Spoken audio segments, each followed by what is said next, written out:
Hi guys, welcome to today's channel update.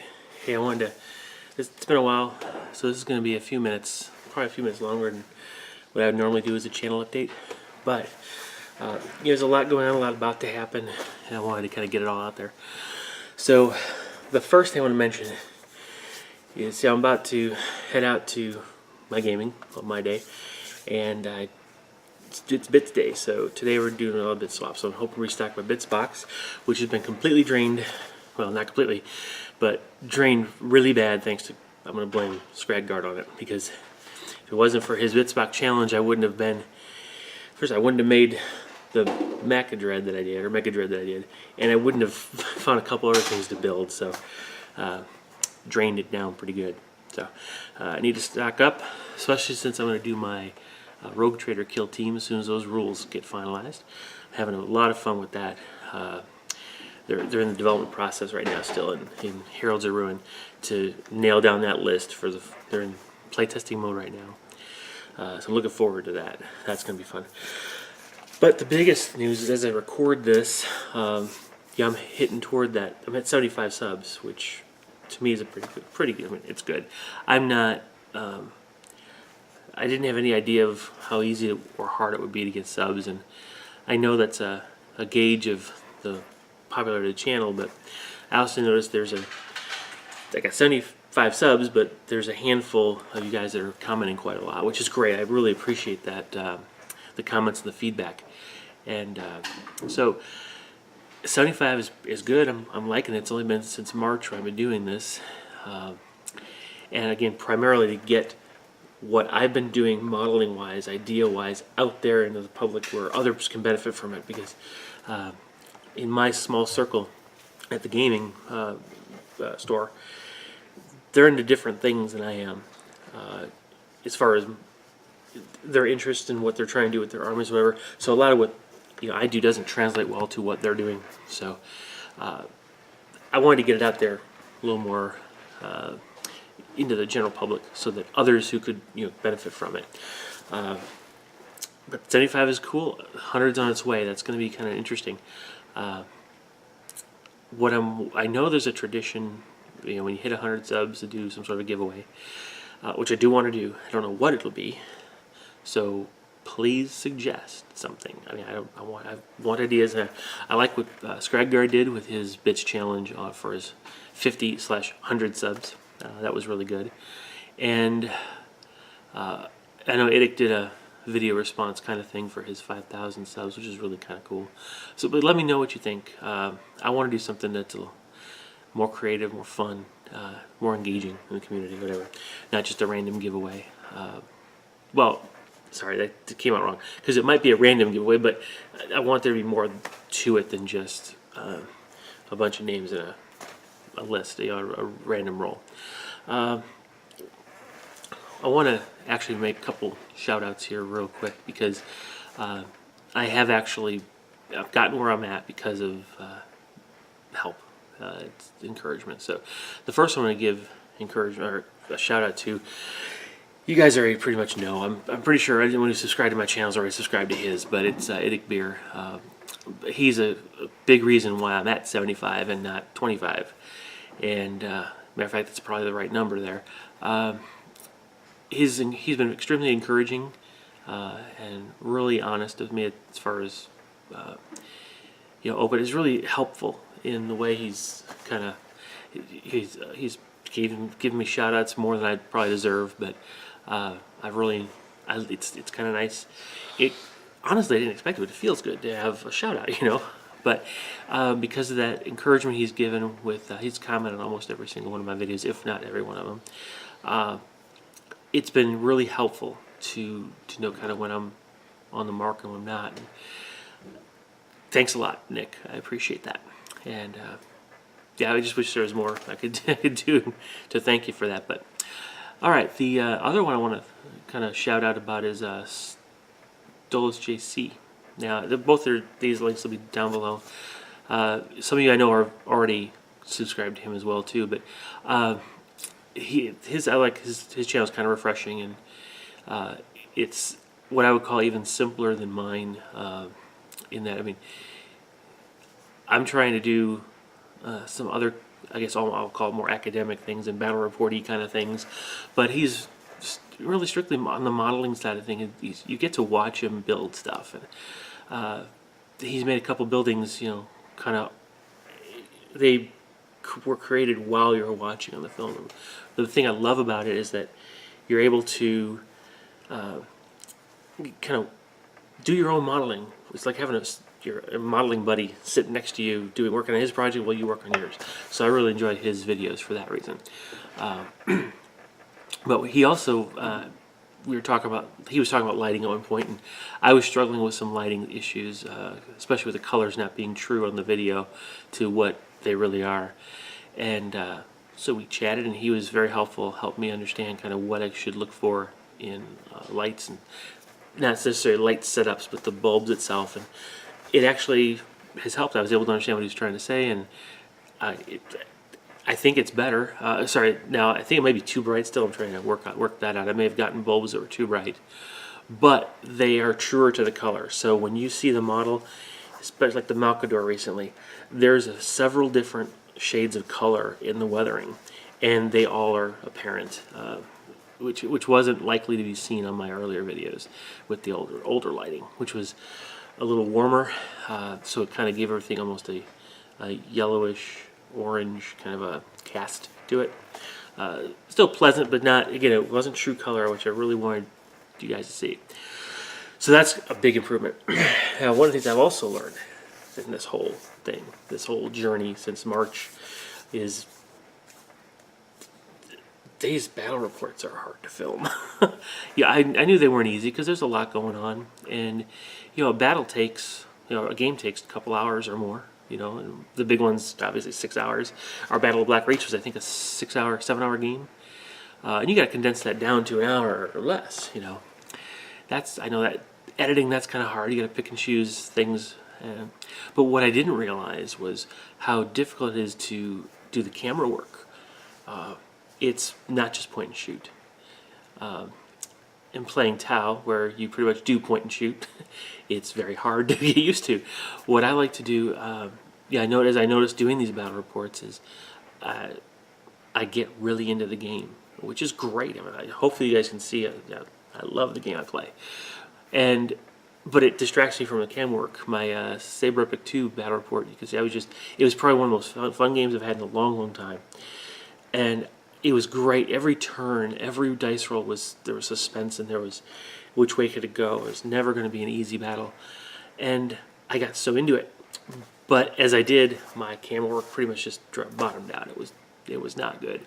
But I wanted to share still what I could as far as the battle. There's beautiful armies, a lot of fun in the scenario. It was a really good game. But then I tried to clean things up with my Saber Duel 2, with a little more steady camera work. I'm getting better there. I really enjoyed it. But what I noticed is that so much thought goes into making sure you're doing the camera work properly that you forget stuff. And you know, everybody makes rules mistakes in the game. I mean, we just do sometimes. But I can't believe some of them I made. I've been playing guards since I started this hobby back in 2012, and one of my key units is the command squad in a Chimera, loaded out exactly, you know, the autocannon, heavy bolter, heavy stubber, with the Master of Ordnance in there. I've been doing that one for 4 years now. Somehow in Saber Tool 2, I still made the mistake, even though I know this, of moving the Chimera 12 inches and firing all its guns full ballistic skill. Number one, no vehicle can do that. And even fast vehicles can only fire 2 weapons at full ballistic skill. So even if it was a fast vehicle, it was wrong. So I mean, I was completely blanked on a basic rule. And then same with the Master of Ordnance. You roll 3d6, and if it scatters, it goes the full 3d6. If it hits directly, it scatters 2d6 in the direction of that little arrow. First time I fired it, I just treated it like a regular basilisk shot. And I had to basically undo that whole thing and redo the attack. And I forget the result. I think I missed completely. But anyway, fortunately, I basically cut that thing completely out of the video. You didn't actually see that happen.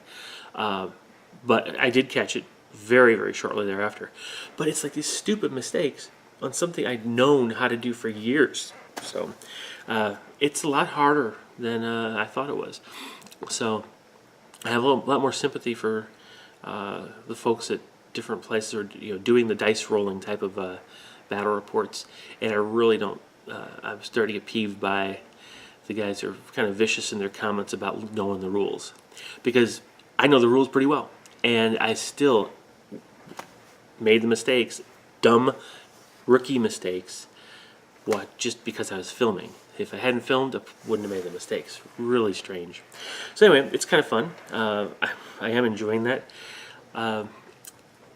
For the saber duels, I have settled on that format of seeing every dice roll, or almost every dice roll, proceed with the narrative in the front. Now, I haven't settled on the saber epic one. Those are pretty large games, and obviously the dice rolling, seeing is not really going to work well.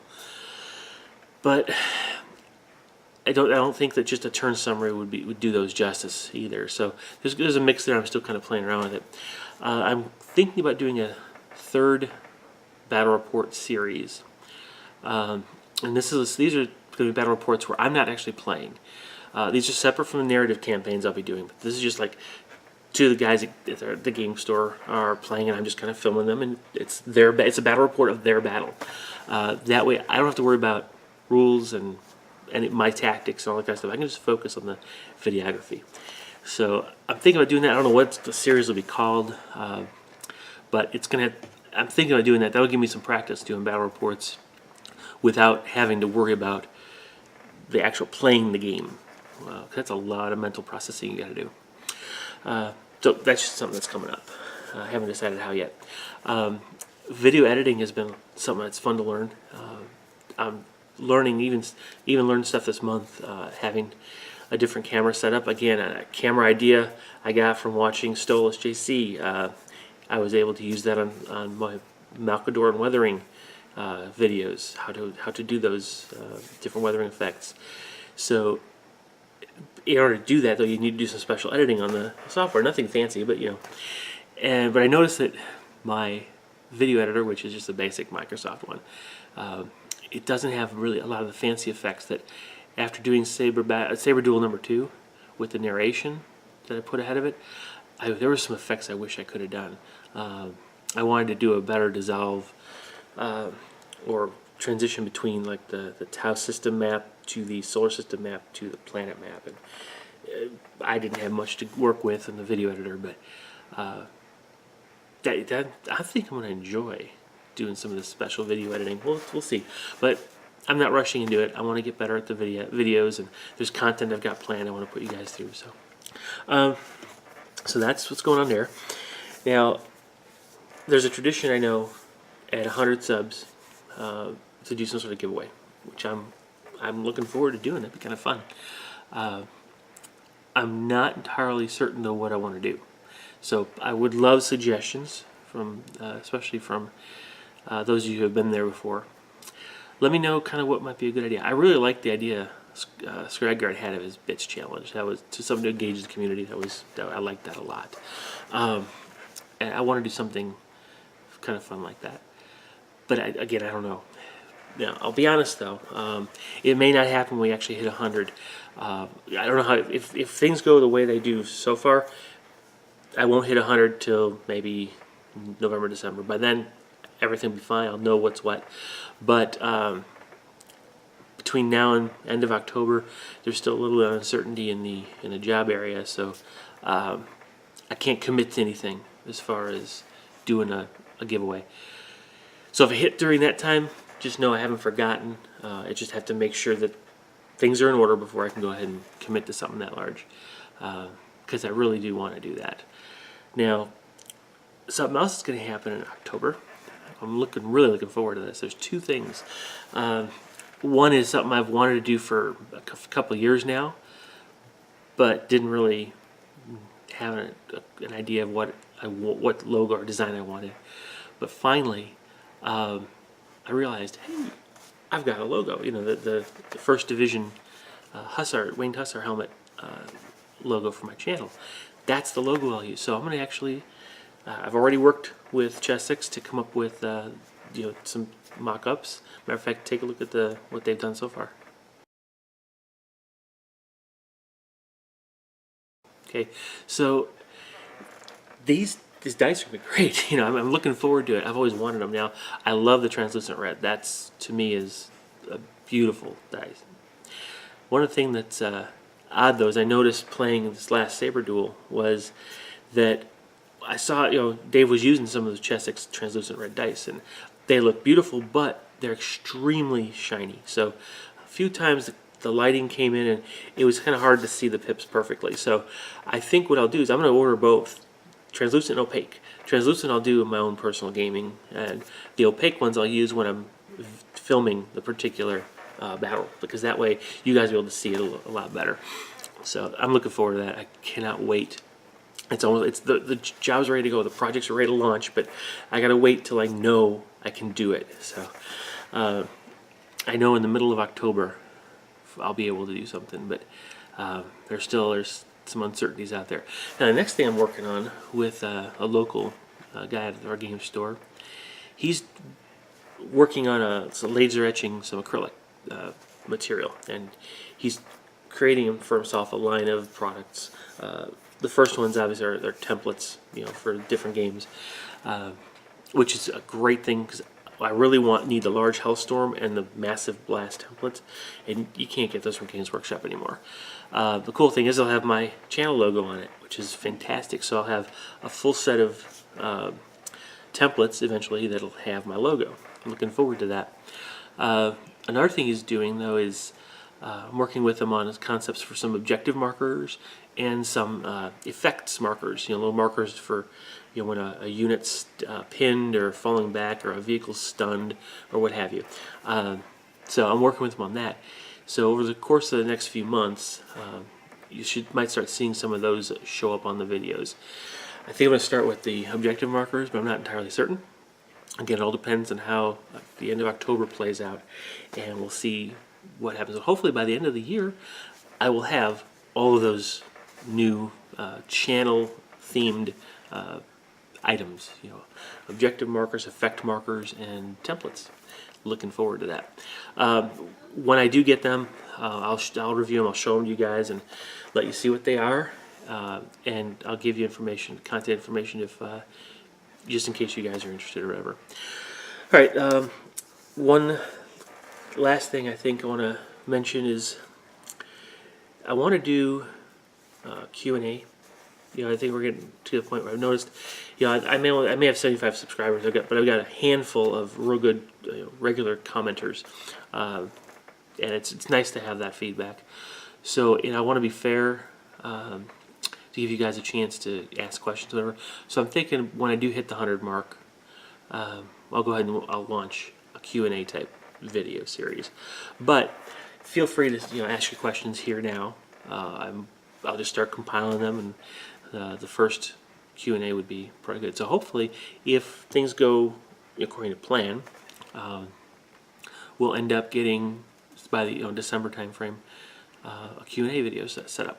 So just if the subs keep growing at the rate they're kind of going.